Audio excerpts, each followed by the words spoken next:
Good morning students. आज मैं आपको क्लास 10th सिविक्स का 3rd chapter democracy and diversity वो आपको पढ़ाने जा रही हूँ। तो हम चैप्टर को स्टार्ट करते हैं। इस चैप्टर में आप देख रहे हैं कि स्टार्टिंग में एक पिक्चर बनी हुई है। आप उसे ध्यान से देखिए। तो जो ये चैप्टर है वो एक स्टोरी फ्रॉम मैक्सिको ओलंपिक से स्टार्ट होता है। इस चैप्टर में एक पिक्चर को दिखाया गया है, आप देख सकते हैं इस पिक्चर को। The picture on this page depict an important landmark जो यूनाइटेड स्टेट में चल रहे सिविल राइट्स मूवमेंट की है। अब हम इस टर्म को समझते हैं। सिविल राइट्स मूवमेंट ये क्या है?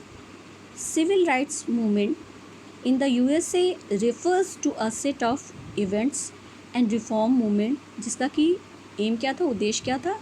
जो एफ्रो अमेरिकन्स हैं उनके साथ जो लीगल रेशियल डिस्क्रिमिनेशन को एबॉलिश करना था। यानी रेस के अकॉर्डिंग, यानी किसी का कलर काला है तो उसको जो है इन्फीरियर जो है बनाना, और अपने को जो कि स्किन का कलर जिसका वाइट है वो अपने आप को सुपीरियर समझ रहा है। तो जो अमेरिका में ये सिविल राइट्स मूवमेंट चला जिसके थ्रू जो एफ्रो अमेरिकन्स थे उनके साथ जो लीगली जो है रेशियल डिस्क्रिमिनेशन यानी कलर के आधार पे जो डिस्क्रिमिनेशन या भेदभाव हो रहा था उसको क्या करना था? एबॉलिश करना था, ख़त्म करना था।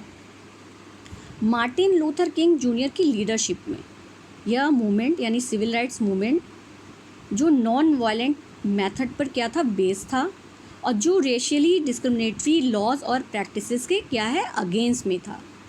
अब हम इस पिक्चर को देखते हैं।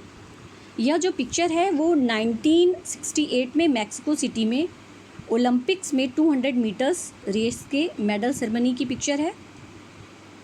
अमेरिकन नेशनल एंथम क्या है?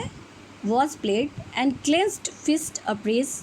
इट मीन्स कि मुट्ठी ताने हुए एंड हेड्स बाउड यानी सर को झुकाकर दो लोग खड़े हैं। वे यूएस क्या है? एथलीट्स हैं, Tommy Smith and John Carlos और वो क्या है? They are African Americans. अब ये जो टर्म आया है अफ्रीकन अमेरिकन, उसको हम देखते हैं। अफ्रीकन अमेरिकन या एफ्रो अमेरिकन या ब्लैक अमेरिकन और ब्लैक द टर्म यूज़ होता है mainly to the descendants of Africans, यानी जो अफ्रीकन्स के डिसेंडेंट्स हैं, इट मीन्स कि वंशज हैं जो कि अमेरिका में यानी अफ्रीका से अमेरिका में स्लेव बनाकर यानी गुलाम बनाकर 17th century and early 19th century के बीच में लाए गए थे।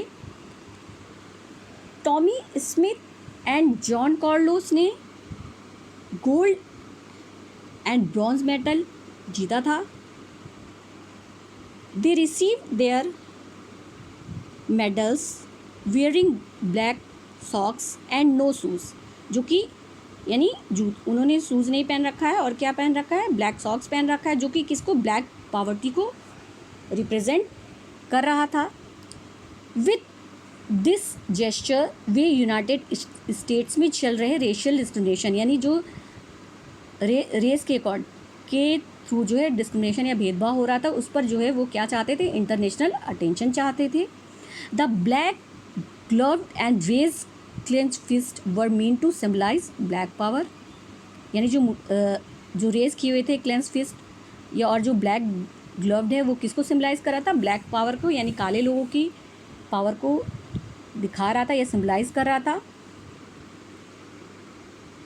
The silver medallist white Australian athlete Peter Norman ने अपने शर्ट पर क्या है? ह्यूमन राइट्स बैज को सेरेमनी के दौरान लगाया था, जो 2 अमेरिकन के साथ नॉर्मन के सपोर्ट को क्या कर रहा था? शो कर रहा था। इंटरनेशनल एसोसिएशन ने कार्लोस और स्मिथ के पॉलिटिकल स्टेटमेंट को ओलंपिक स्पिरिट को वायलेट करने का क्या है? गिल्टी पाया। Their medals were taken back, यानी उनके मेडल्स को वापस ले लिया गया, और अमेरिका वापस जाने पे उन्हें उन दोनों एथलीट्स को क्रिटिसिज्म को झेलना पड़ा, यानी उन्हें क्रिटिसाइज लोगों ने किया तो उसको उनको फेस करना पड़ा। नॉर्मन को अपने एक्शन के लिए बहुत सफ़र्ड करना पड़ा और उन्हें नेक्स्ट ओलंपिक ऑस्ट्रेलियन टीम में इंक्लूड नहीं किया गया। पर उनके एक्शन सिविल राइट्स मूवमेंट जो कि कहाँ चल रहे थे, यूएस में चल रहे थे, यूनाइटेड स्टेट में चल रहे थे, उसने इंटरनेशनल जो है अटेंशन गेन करने में क्या है सक्सेस पाई। Recently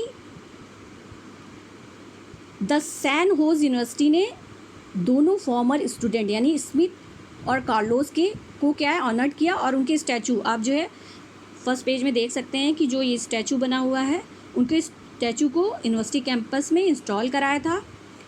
when Norman died in 2006 Smith and Carlos were pallbearers at his funeral, यानी नॉर्मन की डेथ जब 2006 में हो गई तो स्मिथ और कार्लोस ने उनकी फ्यूनरल में उनको पैलबियरस इसमें कंधा दिया था। अब इसमें हम आगे नीचे देखते हैं डिफरेंसेस, सिमिलैरिटीज़ एंड डिविजन्स। ऊपर एग्जाम्पल में athletes social division and social inequalities को अपने तरीके से रिस्पॉन्ड कर रहे थे, बट सोसाइटीज़ में ओनली रेस के बेस पर यानी नस्ल के कलर के आधार पर क्या है डिवीज़न नहीं होता है। बेल्जियम एंड श्रीलंका में जो कि हम पहले चैप्टर में पढ़ चुके हैं, बेल्जियम और श्रीलंका में जो यह डिवीज़न है वो रीजनल और सोशल दोनों लेवल पर था। बेल्जियम में डिफरेंट रीजन्स में रहने वाले पीपल जो है डिफरेंट लैंग्वेजेस बोलते थे, वहीं श्रीलंका में क्या था यह लिंग्विस्टिक एंड रिलीजियस दोनों पर बेस या डिफरेंसेस दिखाई देता है। Social diversity can take different forms in different societies.